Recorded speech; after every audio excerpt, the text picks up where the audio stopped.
everyone, welcome to Loud Lectures. Today we're going to talk about an ancient nomadic leader who struck fear into the heart of thousands as he came barreling in on horseback, who ravaged the countryside and pillaged cities, and who's often reviled today as savage, cruel, and despotic. But we'll get to the accuracy of that later. Did you guess who it is yet? And no, we're actually not talking about Genghis Khan. We're talking about Attila the Hun.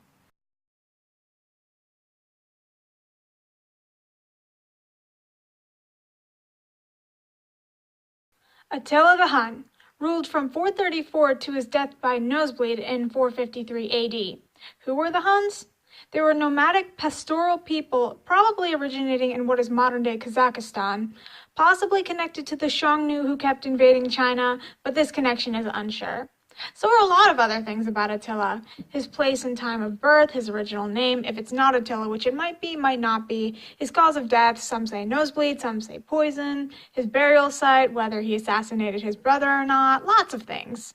In any case, the Huns were largely fractured leading up to Attila the Hun's reign, and though Attila's uncle Rugila was called the King of the Huns, nobody's quite sure if he ruled all of the Huns or only one faction.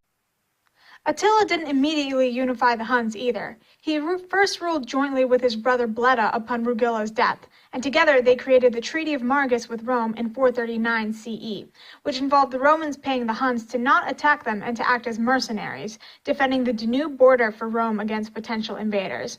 So with money in pocket, what do Attila and Bleda do as soon as Rome moves its troops out? They break the treaty and attack, of course, tearing down Roman cities almost all the way to Constantinople. Unwilling to admit complete defeat, the Roman leader Theodosius II offered even more money to stop the Huns from ravaging Rome even more.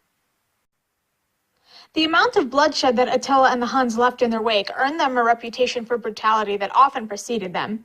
Many villages that they encountered surrendered bloodlessly, and after Attila's brother's death, which may or may not have been because of Attila poisoning him, who knows, the Huns continued to make a profit from Rome's ongoing payments to them to not attack.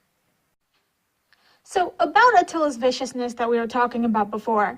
Yeah, I think we can agree that slaughtering thousands of civilians is pretty brutal, but surprisingly enough, Attila relied just as much, if not more so, on cunningness than on simply cutting down his enemies. Case in point, he employed what today we would call psychological warfare.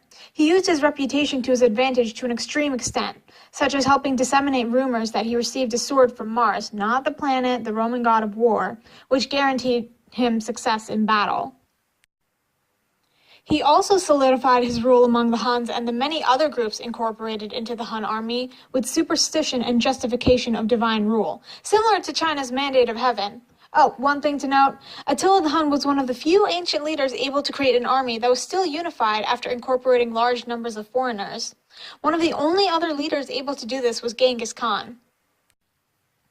So a major part of Attila's success was due to his cunning and his ability to unify all the people under him from different parts of the world and with different cultures. That's not to say that the abilities of his army weren't a major factor either.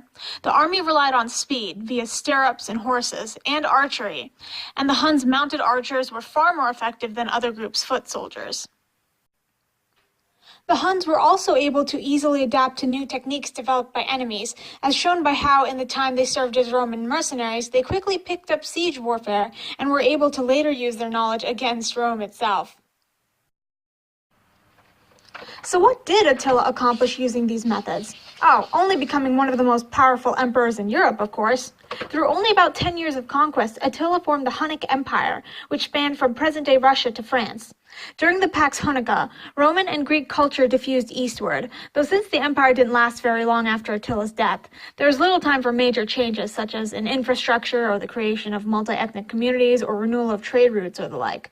Records don't indicate whether the Huns adopted practices of the people they conquered, and the spread of Greek and Roman culture was something which had been occurring along the Silk Roads anyway before the empire. Thus, not much cultural diffusion or many original inventions or practices can be attributed to the Huns, which is rather disappointing. However, Attila's empire still had major ramifications on Eurasia. Attila's attacks contributed to the fall of the Western Roman Empire, and he was definitely a threat to the longevity of Roman culture. If the Huns had won the Battle of the Catalonian Plains in 451 CE, then all the Roman influences in the world today may arguably have not existed. As it went, though, the Huns lost that battle, but certainly still caused a lot of trouble for Rome. Attila drove numerous groups, namely the Visigoths, out of their territories and into Western Roman territory.